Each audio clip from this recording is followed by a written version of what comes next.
The Caribbean was quiet in the way only open water can be just before something goes wrong. Dawn light stretched across the sea, soft and deceptive. As the USS George Washington moved steadily north on what was supposed to be an uneventful transit, the carrier cut a clean line through calm water, engine steady, escorts holding formation. Nothing about the scene suggested danger. And that was exactly why the first warning mattered. It began as a shape on the horizon, then too low, fast, closing. On the flight deck, routine motion slowed as the distant roar of engines cut through the morning air. Sailors looked up, squinting into the sun. 2 Venezuelan K-8 attack jets burst into view just above the waterline, less than 2,000 feet high, moving with intent. No radio call came through. No identification. No request. They crossed the carrier's bow in a hard, aggressive pass, close enough for heat distortion to ripple in their wake. This was not navigation error. It was theater. From the bridge, the commanding officer watched through binoculars without changing expression. The order was simple and deliberate. Maintain course. Maintain speed. The carrier did not turn. It did not accelerate. It did not react. That lack of reaction was not hesitation. It was doctrine. Below decks, inside the Combat Information Center, the moment unfolded in perfect digital clarity. Radar, infrared, and electronic sensors tracked every movement. The jets were clean. No weapons loaded. Empty hardpoints confirmed what the pilots already suspected. This was intimidation, not an attack. A calculated flyby designed to provoke a response, to create footage, to send a message. And messages like that only work if the target responds the way you expect. At 0621 hours, the 2 jets broke away and turned south toward the Venezuelan coast. For a brief moment, it looked like the incident was over. But then, the radar picture changed. Another contact appeared. Then another. Inside CIC, a calm voice cut through the quiet. New returns. High speed. Same bearing. 2 more aircraft climbing fast. For contacts total now, converging on the strike group. Identification checks, return nothing. No transponder. No response to hails. The silence was intentional. This was no longer a flyby. This was escalation. On deck, the response was immediate and controlled. 2 F-18 Super Hornets were brought forward and armed for launch. Yellow shirts moved with precision. Catapults came alive. There was no shouting, no visible urgency, just practice motion. Within moments, the Hornets were airborne, climbing hard into the Caribbean sky, tasked with intercept, identify, and contain. The carrier never altered course. To an outsider, that might look reckless. To the Navy, it was posture. For decades, American carriers have carried the same unspoken message. We do not move for intimidation. We do not flinch for noise. As the Hornets climbed, the full picture came together. For Venezuelan K-8s, tight formation, altitude increasing, closing distance. The pilots received a continuous stream of data from the carrier's radar and airborne command aircraft. Every vector, every speed change, every turn was shared in real time. The Americans saw everything. At 15,000 feet, the first visual contact was made. The Venezuelan jets cut across the American fighter's path at high speed, close enough to trigger proximity warnings. The maneuver was dangerous, unnecessary, and deliberate. A voice finally came over the radio, heavy with accusation, ordering the U.S. aircraft to turn away from Bolivarian territory, despite the fact they were operating in international airspace. The response was measured and firm. Identification confirmed. Warnings issued. No escalation. Then the Venezuelans crossed again. Closer this time. Back on the carrier. The bridge and CIC watched the same scene unfold from different angles. On screens, the flight paths overlapped in ways that left no margin for error. One mistake. One misjudged turn. One pilot pulling too hard or too late. That was all it would take. Then this happened. One Venezuelan jet broke formation and rolled into a steep, aggressive dive straight toward the strike group. The second followed, dropping altitude rapidly, cutting through the sky with reckless confidence. The distance to the carrier collapsed in seconds. Defense systems tracked the dive automatically. Weapons remained silent, held back by deliberate command. The American fighters slid into position behind the Venezuelans, close enough to see cockpit details. But they did not lock radar. They did not flare. They did not threaten. For 10 long seconds, everything balanced on restraint. The Venezuelan jets roared over the lead destroyer, shock waves rippling across the sea, passing dangerously close to the American fighters. It was a near miss by any professional standard. Unsafe, unacceptable, and unmistakably hostile in intent. Yet the carrier still did not move. That was the moment the calculation changed. The Venezuelan pilots now understood what they were facing. They were not provoking confusion. They were not forcing a reaction. They were flying in the shadow of a force that saw everything, recorded everything, and chose not to respond with violence because it did not need to. Slowly, the jets pulled up. Then they banked away. Engines faded as they turned south, back toward the coast. One lingered just long enough to send a brief radar pulse toward the strike group, a final gesture meant for domestic audiences more than military effect. The response was silence. No missiles launched. No pursuit. No change in posture. The American fighters shadowed until the edge of their patrol limit, then turned back. The carrier continued on the same heading, same speed, same calm. Within an hour, Venezuelan media claimed victory, broadcasting grainy footage and declaring the carrier had been challenged. But inside the Navy, the record told a different story. The USS George Washington never altered course, never broke formation, never surrendered control of the situation. This was not a battle. It was a test. In modern warfare, especially at sea, power is not proven by who fires first. It is proven by who can afford not to. The Venezuelan flyby was designed to provoke fear, to force movement, to create the image of resistance. What it encountered instead was discipline, technology, and confidence built on overwhelming readiness. The lesson was quiet but unmistakable. Intimidation without capability only increases risk. Aggression without control invites disaster. And restraint, when backed by dominance, sends a message louder than any afterburner ever could. Some ships are not meant to be tested. The sea was calm, but the air was not. At first glance, nothing seemed unusual. The USS George Washington moved steadily through Caribbean waters, engines humming at a constant rhythm, escorts holding their positions with mechanical precision. Dawn had passed, and the horizon lay open and clear. This was the kind of moment sailors learn not to trust.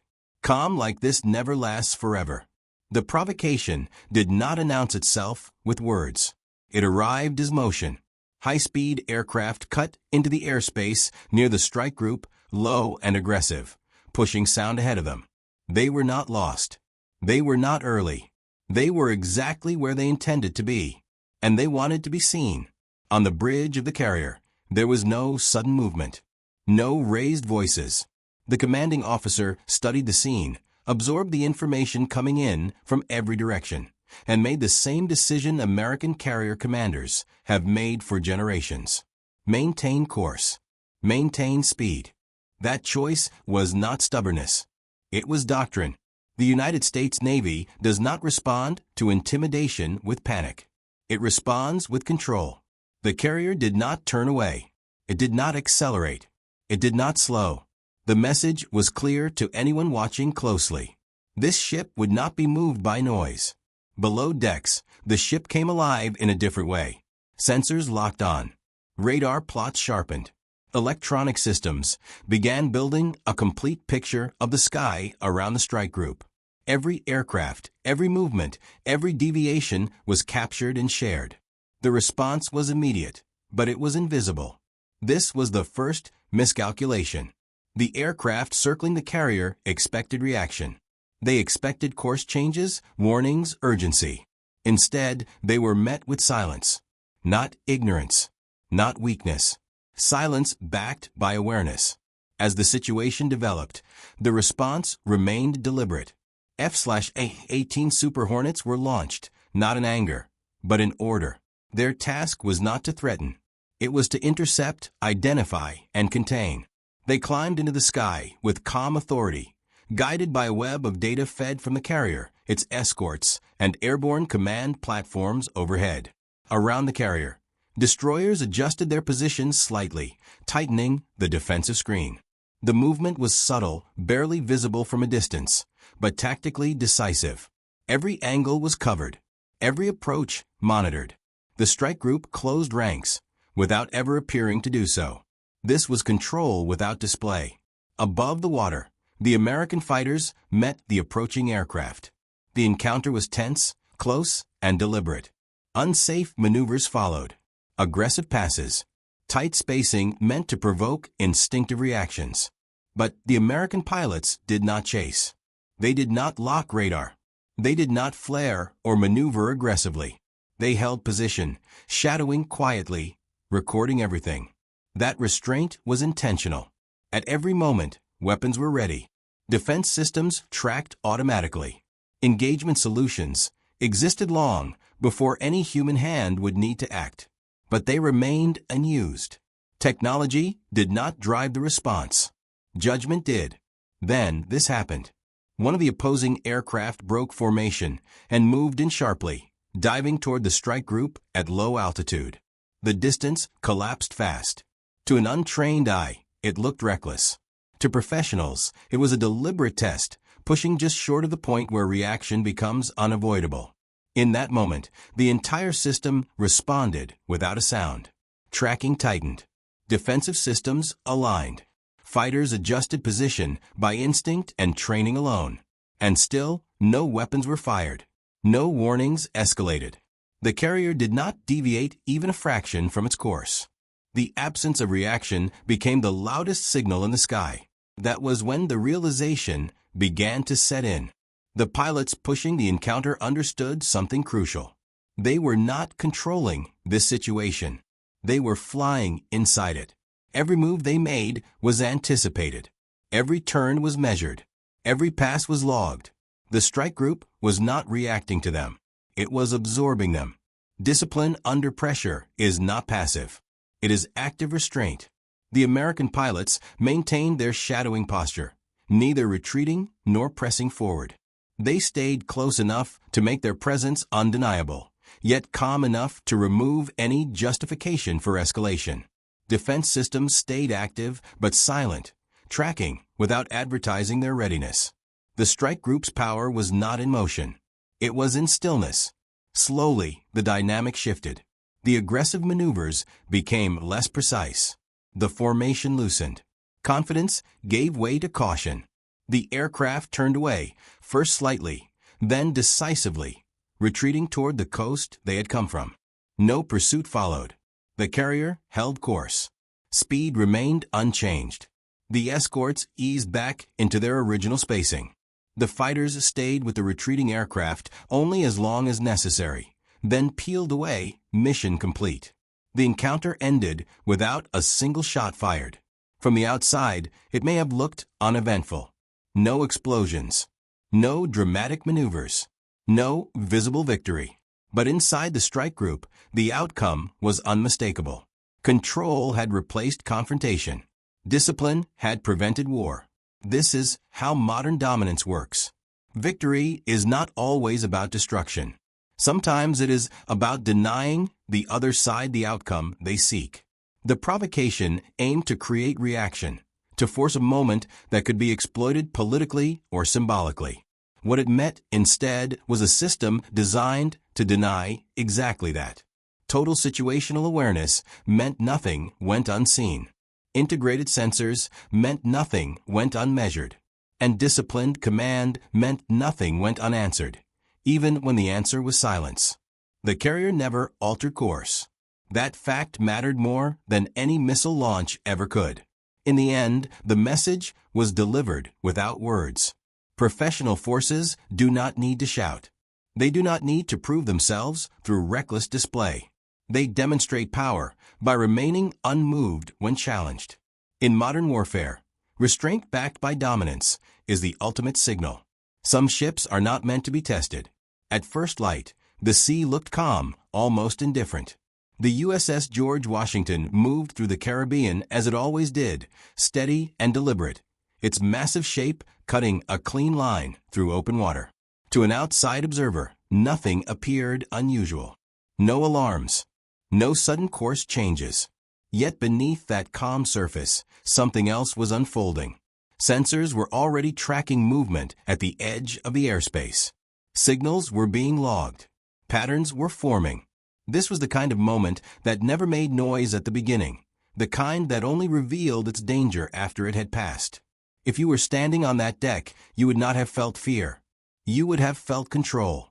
The challenge did not arrive with missiles or warnings. It came quietly, deliberately, wrapped in ambiguity. Venezuelan aircraft approached at low altitude, just close enough to be seen, just far enough to deny intent. This was gray zone warfare in its purest form. No declaration, no direct threat, only pressure. The goal was not combat, but reaction. A flinch. A message captured on camera and reshaped into political theater. The pilots flew with confidence, knowing they were operating below the legal threshold of war, trusting that restraint would be mistaken for hesitation. It was a calculation based on symbolism, not capability, and that distinction mattered more than they realized. Aggression without capacity is a dangerous illusion. The maneuvers were unsafe, sharp turns and low passes meant to provoke attention rather than achieve advantage. These were not moves designed to win a fight. They were substitutes for leverage, gestures meant to appear bold in headlines back home. Every pass carried risk, not just to the American carrier, but to the pilots themselves. In modern airspace, inches matter. Seconds matter. One misjudged angle, one unexpected response, and the situation could have collapsed into something irreversible. This was the edge where posturing becomes peril, where confidence borrowed from nationalism meets the hard limits of physics. Through it all, the carrier did not blink. Course and speed remained unchanged. On the bridge, decisions followed doctrine, not emotion. There was no visible reaction because none was required. Power, when it is real, does not announce itself early. Inside the strike group, systems were already aligned, data flowing silently across networks that linked ships, aircraft, and command nodes into a single awareness. The absence of movement was not passivity. It was discipline, the kind that comes from knowing exactly what you can do and choosing not to show it. Then, this happened. The full picture snapped into focus. Every aircraft, every maneuver, every deviation was mapped in real time. Electronic signatures were captured and categorized. Flight paths were predicted seconds before they occurred. What the Venezuelan pilots believed was freedom of movement was, in reality, containment. They were not being challenged because they were already understood. Weapon systems stood ready, but untouched, held back by deliberate choice rather than hesitation. This was the moment where imbalance became undeniable, even if only one side could see it clearly. There were no radar locks, no aggressive signals sent in return. American pilots moved into position, not to chase, but to shadow. Close enough to be felt, distant enough to remain controlled.